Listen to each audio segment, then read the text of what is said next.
E aí, pessoal, espero que todos estejam bem presentes neste agora. O tema do vídeo de hoje ele é bastante interessante. Nós vamos falar sobre objetivo versus propósito. Quando eu falo propósito, eu estou me referindo a propósito de vida, né? E por que você deve prestar atenção nesse conteúdo, né? Eu entendo que, eu acredito que você, assim como muitas pessoas, entendam que encontrar um propósito de vida é algo muito interessante, né? Quando você provavelmente pensa em propósito, é algo que você muito possivelmente ou já parou para pensar ou você nesse momento deve estar pensando em buscar já de fato o teu propósito, né? Muitas pessoas sentem essa necessidade, às vezes trabalham com coisas que não gostam, né? E acabam se perguntando muitas vezes se é aquilo que elas vão fazer para o resto da vida ou se deve ter alguma outra coisa que deixaria elas mais felizes, né? E acredito que eu, assim como você e todas as pessoas, têm um sonho de encontrar algo que possa te deixar pleno, que possa te deixar muito feliz, que deixe teu coração alegre a ponto de você acordar muito feliz para ir trabalhar, não só pelo fato de, obviamente, ter lá suas contas pagas e pagar todo o seu lazer, seu luxo, enfim, ou as suas necessidades básicas, mas sim algo que você realmente faça com prazer, né? Eu andei pesquisando um pouco algumas coisas e eu vi um dado de uma pesquisa que a Ipsos fez. A Ipsos é um grupo importante, com presença mundial, né?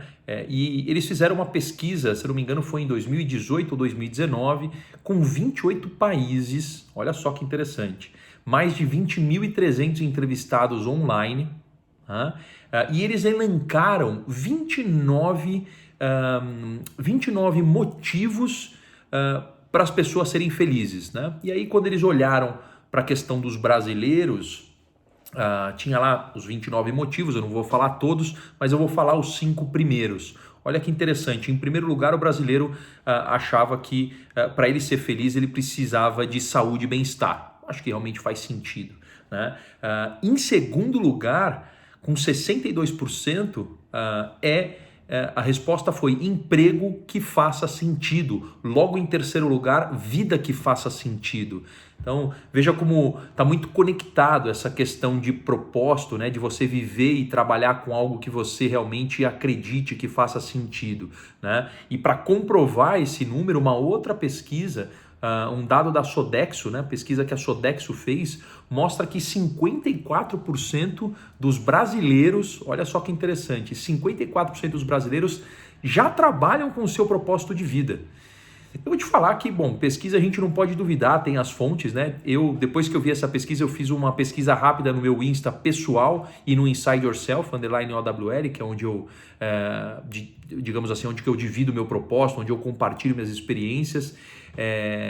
Eu fiz uma pesquisa e esse número deu muito mais baixo. Primeiro eu perguntei para as pessoas se elas já tinham encontrado o seu propósito e se elas trabalhavam com propósito de vida. E assim, o número foi muito baixo, deu 30%, 35%.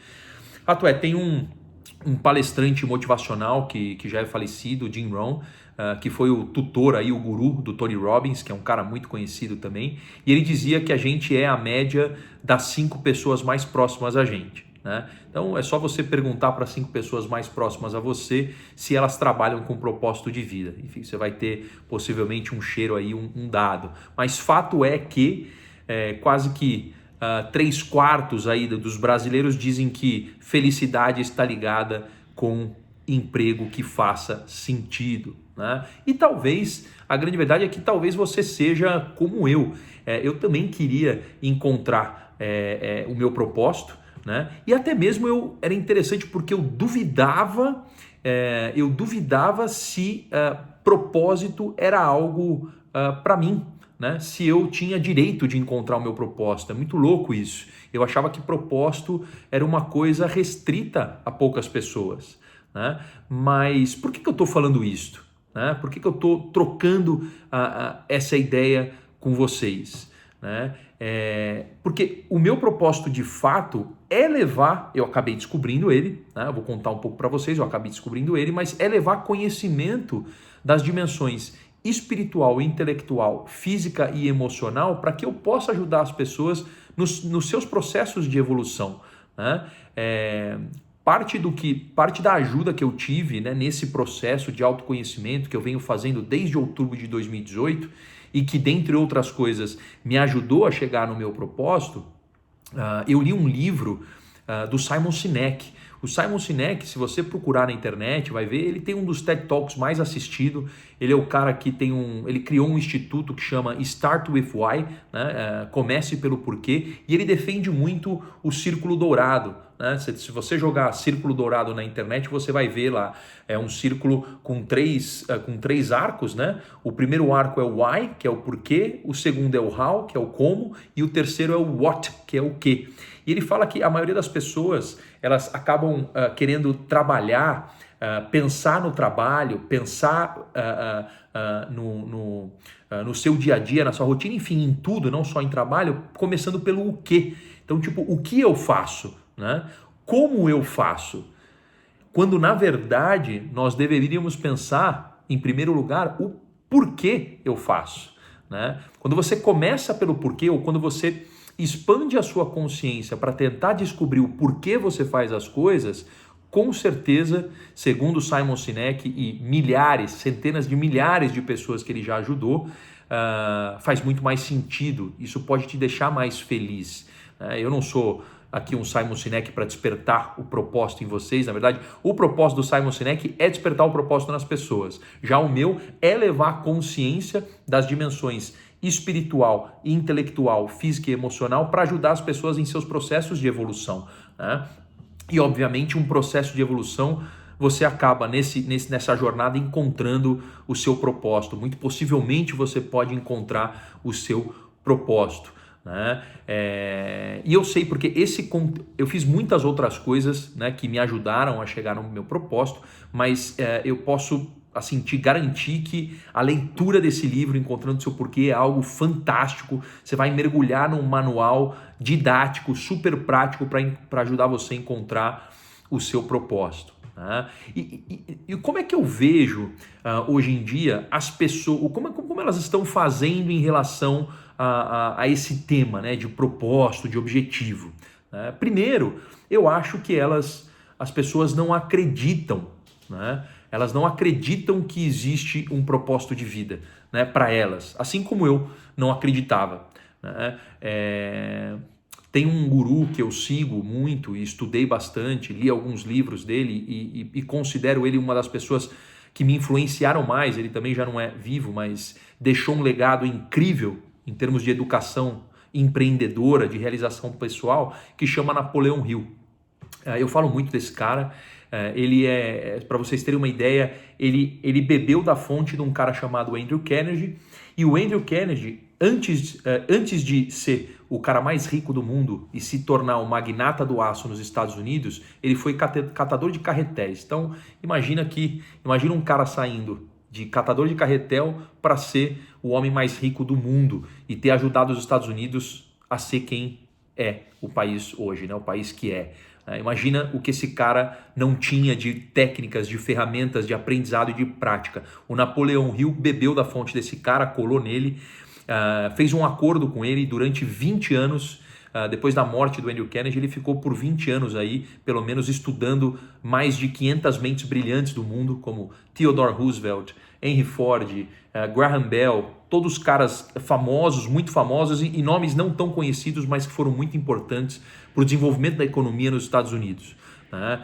Então, acho que a primeira coisa porque eu expliquei, né, introduzi um pouco a história do Napoleão, porque a frase que eu vou falar vem dele, né? E ele identificou isso nessas mentes brilhantes que ele conheceu, né? Que ele estudou. Ele chegou a entrevistar, imagina entrevistar Henry Ford, entrevistar Thomas Edison. Esse cara era muito próximo desses nomes, dessas figuras importantes.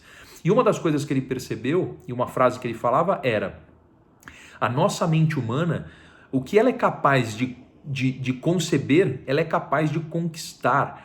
Então, já fica a primeira dica, porque se você não está prestando atenção nos seus pensamentos, o que eles te falam em relação a propósito, a objetivo, muito provavelmente você vai acabar ficando muito identificado, né, com o seu ego, que já é o meu segundo passo. Acho que a primeira coisa então que as pessoas fazem é não acreditarem, né? Isso é muito importante. O segundo passo é que as pessoas ficam muito identificadas com o ego delas, né? E o que é o nosso ego, né? O ego nada mais é do que os nossos pensamentos. E o nosso pensamento, o que é?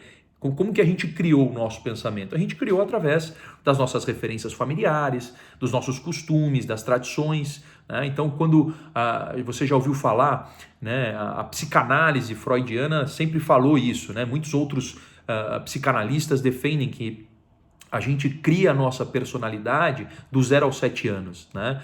E o que é a nossa personalidade? É nosso ego, é a nossa base. E depois dos 7 anos a gente acaba alimentando esse ego, né? Com as referências que a gente tem, com os contextos de vida que a gente vive, né? E o que acontece é, você se encontra aí, como eu me encontrei com 32 anos, vivendo basicamente identificado com o meu ego, né? E obviamente dentro desse meu ego, que são os meus pensamentos e que são minhas referências, não tinha nada, eu não conseguiria encontrar no meu ego nada que me falasse: olha, Bruno, busque o seu propósito. É possível você encontrar um propósito de vida. Eu não tinha esse conhecimento, eu era ignorante em relação a isso. Apesar de eu ter uma carreira bacana, eu vou falar um pouquinho da minha história para vocês entenderem a parte de objetivo, eu não tinha essa questão de propósito, eu não tinha aprendido em relação a isso. Então eu acho que a segunda coisa é que realmente as pessoas ficam presas no ego delas, ficam presas nas referências delas, né? Em terceiro lugar, eu acho que a gente deixa de olhar para a nossa infância. Eu acabei me tornando um ativista quântico. Eu aprendi, fiz um curso com Amit Goswami, que é o principal nome no mundo e precursor do ativismo quântico no mundo todo, que é um olhar diferente para a vida, né? A gente fala quântico, tem muita gente, eu tenho angariado alguns haters na internet quando eu falo de quântico, né, de física quântica.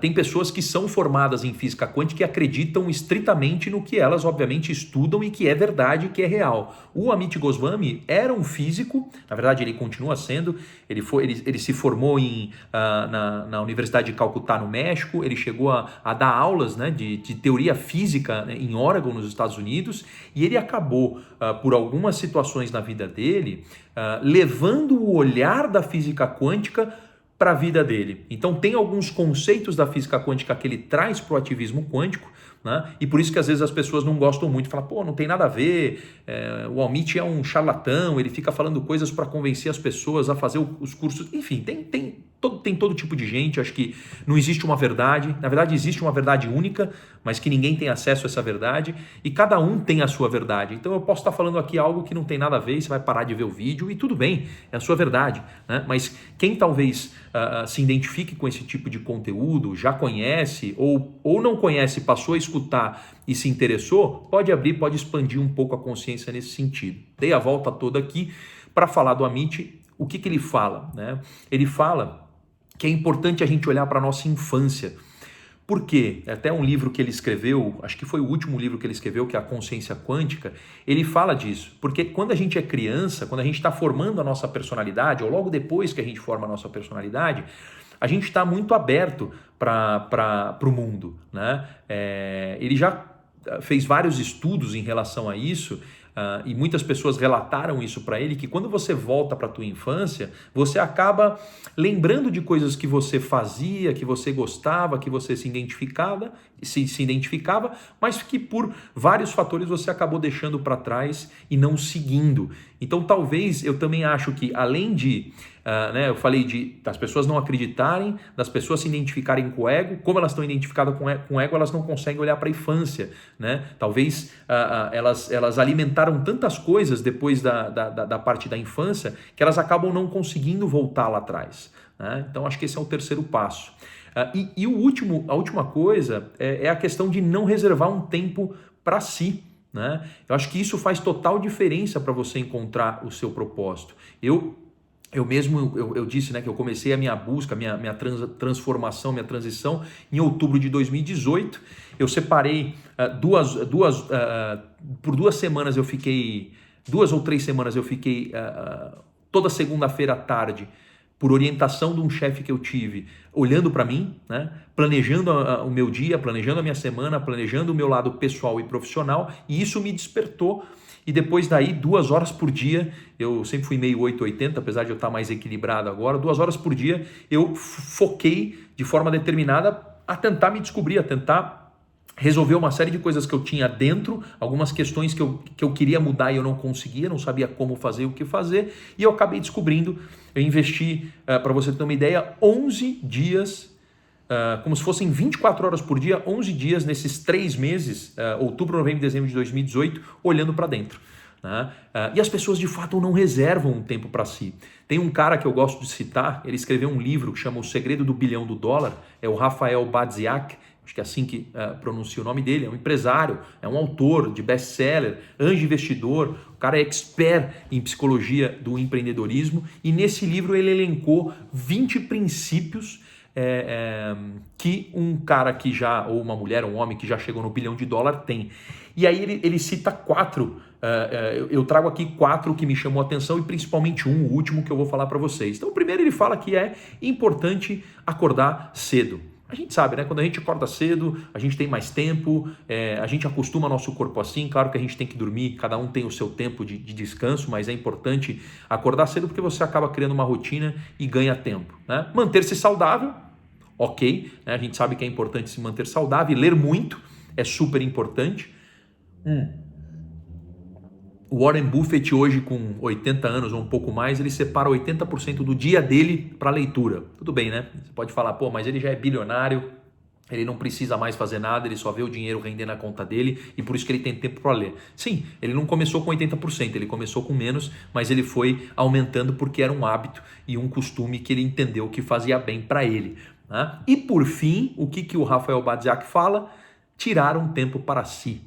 Então, é óbvio que trata-se de uma coisa muito importante. Então é isso que eu vejo, pessoal. Por que as pessoas não encontram um propósito de vida delas? Primeiro que elas não acreditam, depois que elas ficam presas no ego, depois que elas não olham para a infância dela e depois que elas não reservam um tempo para si. Né? E como que eu acho que é a forma correta? Né? Que na verdade não é a forma correta, é a forma que eu fiz e deu certo e eu tenho visto que quem segue essa linha acaba dando certo também. Né? Primeiro, eu passei a acreditar. Quando eu comecei a entrar em contato comigo, que eu separei um tempo para mim, eu comecei a entrar em contato com conteúdo que eu não conhecia, que eu era ignorante, eu comecei a acreditar nisso. Né? O Napoleão Hill tem uma frase que eu já falei e eu vou repetir, e que ele fala em relação ao nosso pensamento. Nosso pensamento tem poder. Né? Ele fala que tudo que nossa mente é capaz de conceber, ela é capaz de conquistar. Né? E vamos imaginar que você nunca tivesse escutado isso, mas vamos imaginar que você assuma que isso é verdade. Puxa, o Bruno está dizendo então que tudo que eu penso, tudo que minha mente pensa, né, ela é capaz de conquistar. Se isso for verdade, você tem noção da responsabilidade que você tem pelo que você pensa? Tem um escritor chamado Mark Manson que escreveu um livro, A Arte de Ligar o Foda-se, The Subtle Art of Not Giving a Fuck, em inglês. É um livro super bacana, laranjinha, de capa laranja. Eu li faz um pouquinho mais de um mês, acho, e foi incrível. E ele fala muito isso. Ele fala que, muitas vezes, algo que acontece na nossa vida não é nossa culpa. Né? Então, vou dar um exemplo, sei lá. Meu pai faleceu, pô, não foi culpa minha que meu pai faleceu, sei lá, poderia até ser, não matei ele, pelo amor de Deus, mas poderia ser minha culpa, mas nesse caso não foi. Mas é minha responsabilidade o que eu vou fazer com essa informação. Né? E se isso também é verdade, se você acredita nisso, e acredita, ou passa a acreditar que o que você pensa, você é capaz de conquistar, olha só, olha como você é responsável por tudo que acontece na sua vida, né? E principalmente por tudo que você pensa. Né? Então, a primeira coisa que eu fiz foi acreditar que era possível encontrar o meu propósito de vida. Né? Em segundo lugar, eu passei a entrar em contato com a minha essência, né? Uma das formas que eu passei a entrar em contato com a minha essência foi através da meditação, né? Eu comecei a estudar um pouco sobre meditação, eu fiz 2 cursos, um curso de meditação transcendental e um curso de meditação chamada Mindfulness. O Mindfulness te traz mais para o agora, para o momento presente. E a transcendental, como o nome já diz, ela transcende, ela te liberta do teu ego para você entrar em contato com a sua essência, com o teu subconsciente. E te traz muitos benefícios, como energia, criatividade, que é extremamente importante.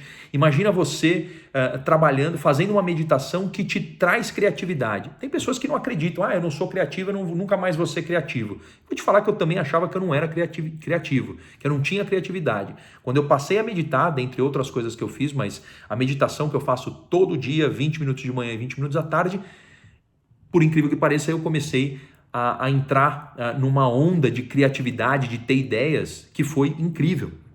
Aí você fala, Bruno, mas quem medita é bicho grilo, é paz e amor. Eu vou te falar que eu também achava isso. Mas quando eu fui olhar, poxa, deixa eu pesquisar aqui, quem que medita? Então, Steve Jobs meditava, os Beatles meditavam, Richard Branson medita, Gisele Bündchen medita, Giovanna Antonelli medita, estou citando alguns brasileiros, o Dória medita, pode ser que eu não quero entrar em política aqui, mas são pessoas que você percebe que tem um nível de criatividade, de energia, de concentração. O próprio LeBron James, eu gosto de basquete, de NBA, ele se tornou, eu li uma reportagem, não sei se isso é verdade, mas se tornou sócio de um aplicativo que chama Calm, que é de meditação, e ele é um cara que medita, ele acredita em meditação.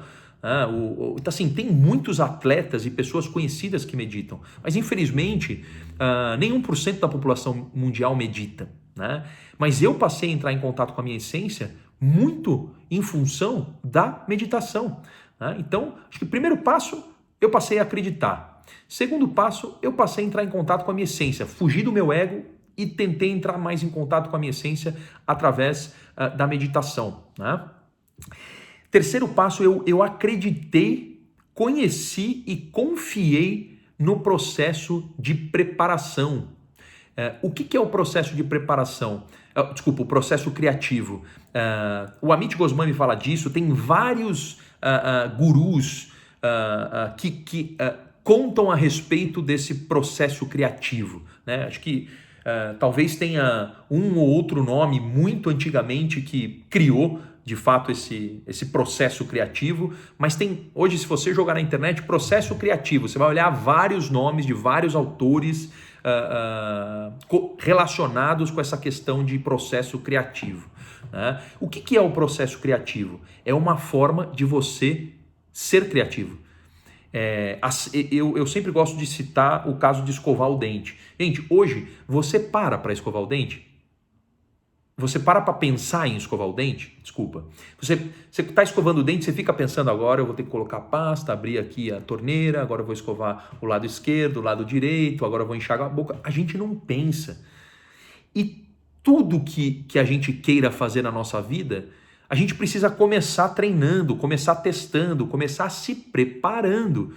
Porque a partir do momento que você se prepara e você dá consistência para essa preparação, em algum momento, essa atividade que você decidiu fazer, ela vai se tornar um hábito. Ela vai passar por esse processo criativo, né? Estou misturando um pouco aqui a história com essa história de escovar o dente para vocês entenderem melhor o que eu estou falando, mas vamos lá. Vamos imaginar que no meu caso eu comecei a ler a respeito de propósito de vida e eu falei, poxa, legal, eu quero encontrar o meu propósito. Se eu ficasse sentado esperando, eu não ia achar o meu propósito. Então eu comecei a fazer leituras na internet em busca de formas para encontrar o meu propósito. Chegou até a mim um livro do Simon Sinek. Eu comecei a ler a biografia dele, os posts que ele fazia, sigo ele no LinkedIn, sigo ele no Instagram, e eu comecei a descobrir os livros que ele tinha publicado. Até então, acho que ele tinha publicado 3 ou 4 livros. Um deles era o Encontrando o Seu Porquê. Eu falei, caramba, tem tudo a ver, eu quero encontrar meu propósito, eu vou ler esse livro. Eu comecei a ler o livro e é uma viagem, é um guia prático para você encontrar o seu porquê.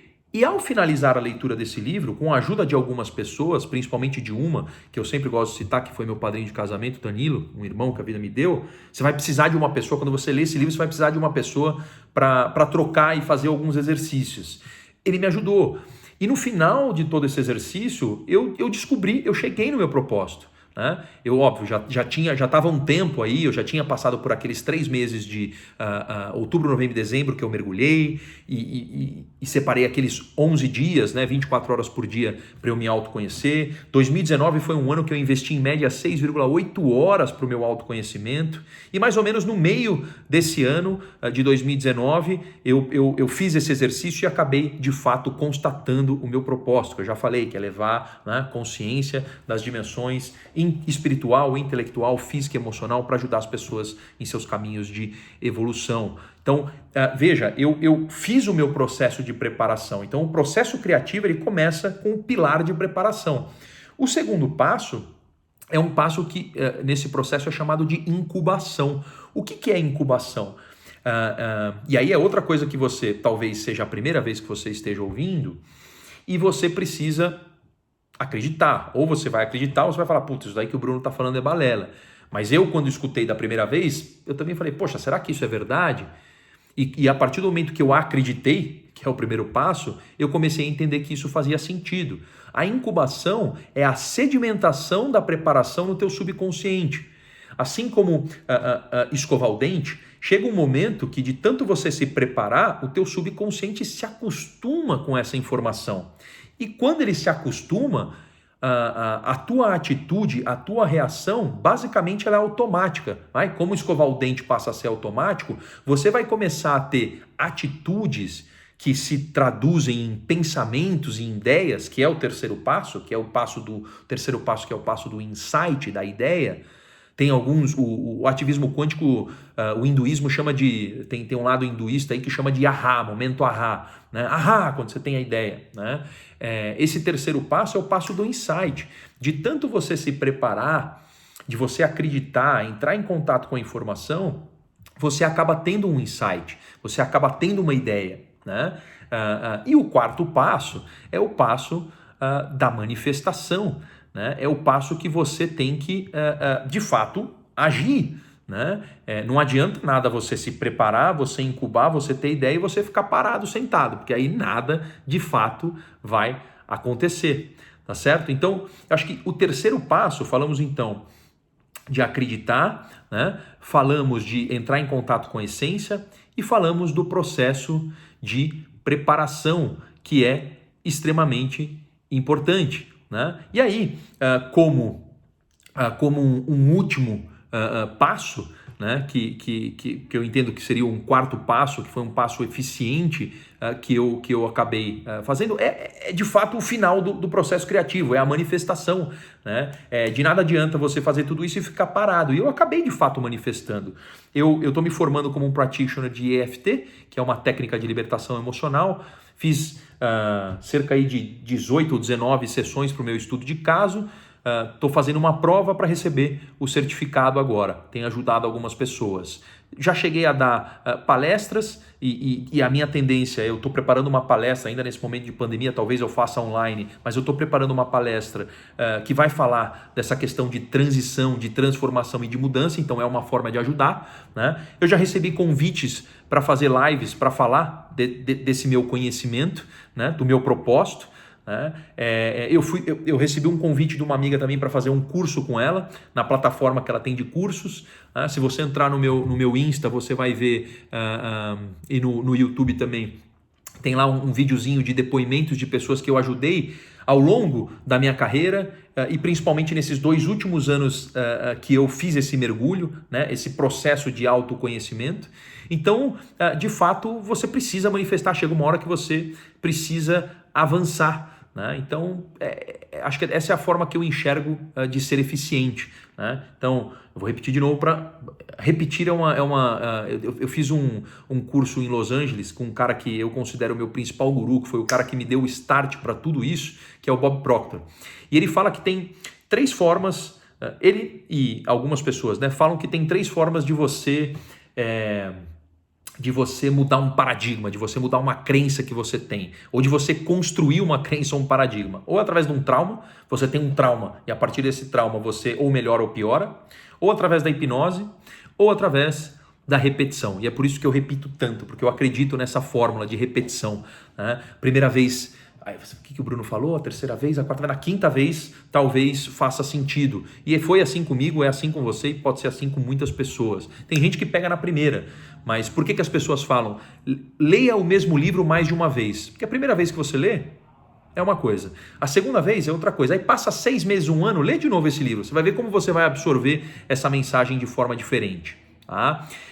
Então, por isso que eu repito tanto e eu vou repetir novamente, né? Quais foram as 4 etapas que eu entendo serem importantes e eficientes para você descobrir o seu propósito? Então, acho que a primeira, de novo, é você acreditar que é possível você encontrar seu propósito. Depois é você entrar em contato mais com a sua essência. Você faz isso através de meditação, de Ayurveda, de yoga, uma série de técnicas que podem te levar para a tua essência. Depois é confiar, acreditar e usar o processo de criatividade a seu favor, que é a preparação, a incubação, o insight e a manifestação. E por fim, avançar. Por fim, não ficar parado. A partir do momento que você tiver uma ideia, que você encontrar alguma coisa que faça sentido, que bateu no teu coração de forma diferente, avance, realize, faça. Perfeito não é feito. Não adianta a gente ficar sentado esperando, não, eu não vou fazer porque eu só vou fazer se tudo tiver muito perfeito. Não, avance. Quando eu criei meu Instagram, eu fiquei pensando, nossa, acho que eu preciso criar uma marca,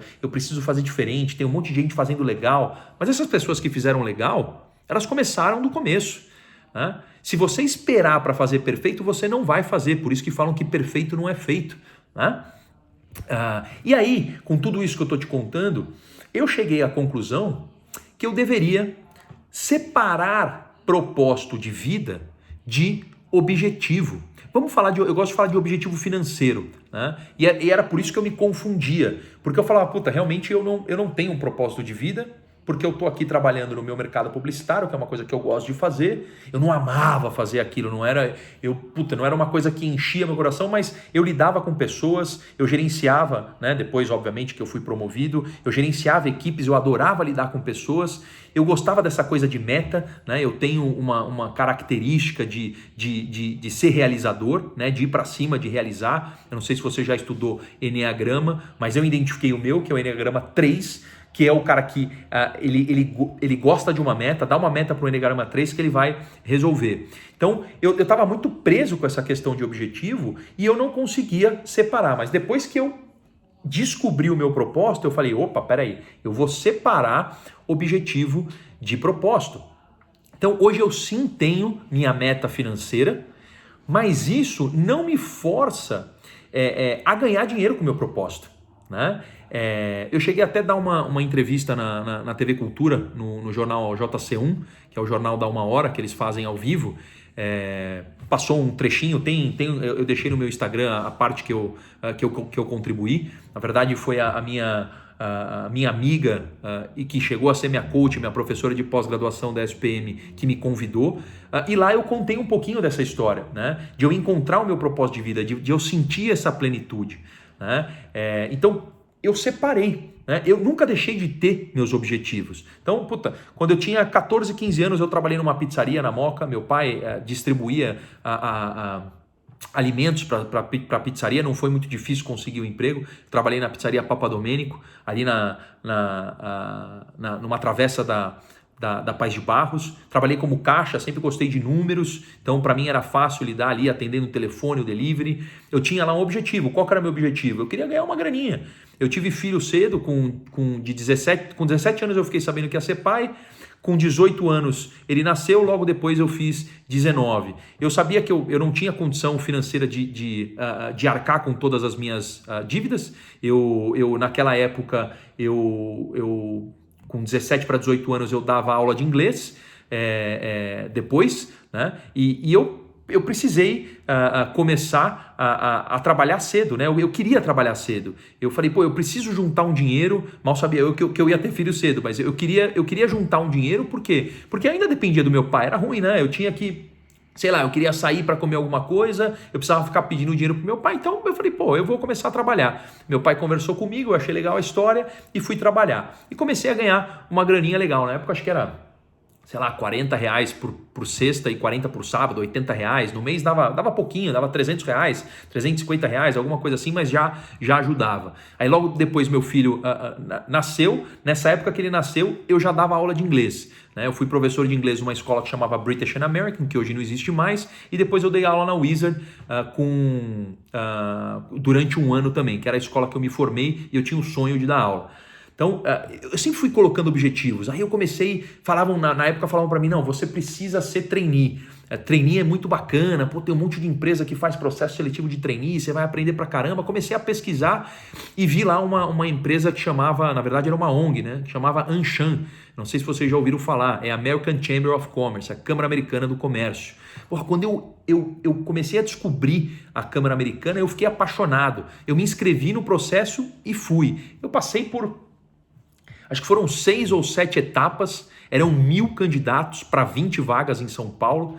O final eu gosto de contar essa história porque é demais. A última entrevista foi com o Ricardo Tosi, que hoje é ator da Globo. Se vocês procurarem e não sabem quem é, procura porque você vai ver o Ricardo Tosi. Cara, era todo, ele ainda é bonitão, né? Porra, ele tava todo engravatado numa sala gigantesca. E eu entrei... na hora eu pensei, cara, eu preciso fazer alguma coisa diferente para chamar a atenção desse cara e da coordenadora na época, acho que era a Tatiana, porque ali eu sabia, tinham cerca de 40 candidatos e entrou a 20. Então eu precisava chamar a atenção e o objetivo era o mesmo, todo mundo tinha que entrar na sala e vender uma caneta, ou o que seja, ele pedia para você escolher alguma coisa e vender. E na época eu lembro que eu escolhi uma barrinha de proteína, que eu gostava bastante, e decidi vender em inglês para ele.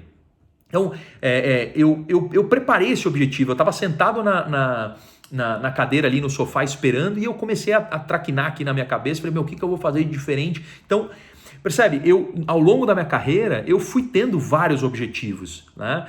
Eu tinha na minha cabeça, com tantos anos eu tenho que ganhar tanto, eu quero ser diretor de vendas com tantos anos. Eu lembro que eu participei de uma entrevista na rádio CBN, eu não vou citar aqui o nome, mas para não expor, e eu lembro que no final, na última etapa, o diretorzão me perguntou, né? Bruno, eu tinha na época, acho que 22 anos, alguma coisa assim. Ele falou, Bruno, da onde você se vê daqui 5 anos e daqui 10 anos?